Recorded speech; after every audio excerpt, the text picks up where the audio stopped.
Nag-set nga ako ng goal nung isang taon sa unang buwan ng Enero.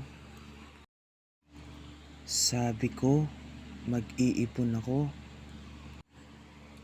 at bibili ng bagong cellphone para may pang-vlog din ako. Dahil itong ginagamit ko ngayon ay naglo-loading at hang na. Pero hindi ko yun na-achieve dahil iba yung binili ko. Mga gamit pang luto ng tinapay.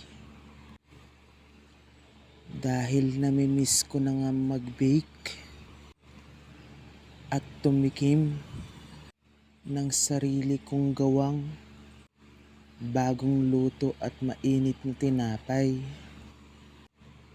Kaya bumili ako kahit yung mixer na pang cake dahil sumobra naman yung budget ko para sa ibang gamit. Galing nga pala yung pera sa mga napagbentahan ko ng ice dahil mainit at mabenta ang yelo dito sa lugar namin. Nakapagluto at nakapagbenta naman ako nung isang taon. Monay, cookies, pandesal at cake yung mga nagawa ko. Pero natigil lang nung nag-aral ako ng Korean language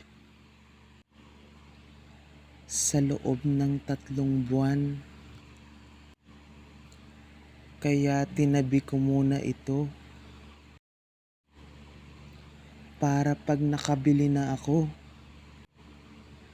ng malaking mixing machine at oven ay gagamitin ko uli ito. Nakakangalay kasi sa braso ang pagmamasa ng mano-mano.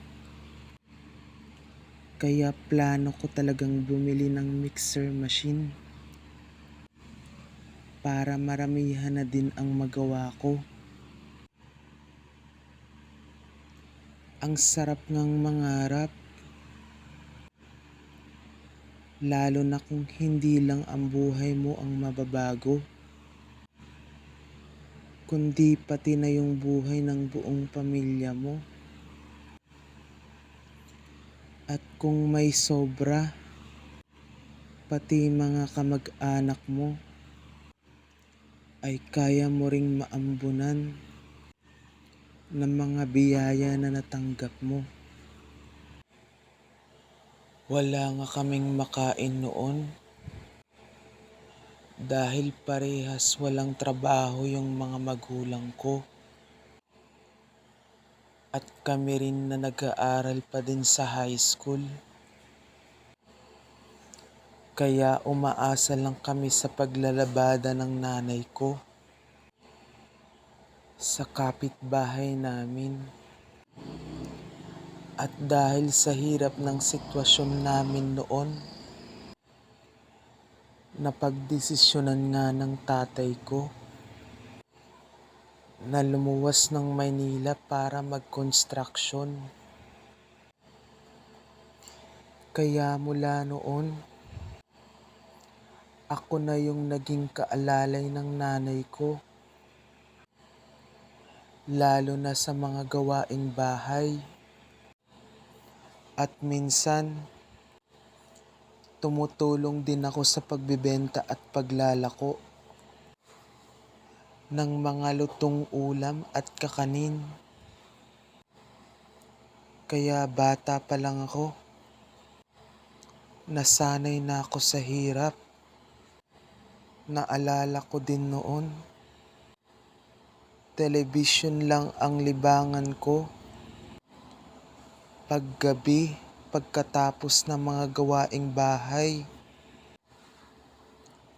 Pero wala kaming sariling TV at nakikipanood lang ako sa kapitbahay namin. At nung mga panahon nga na yon,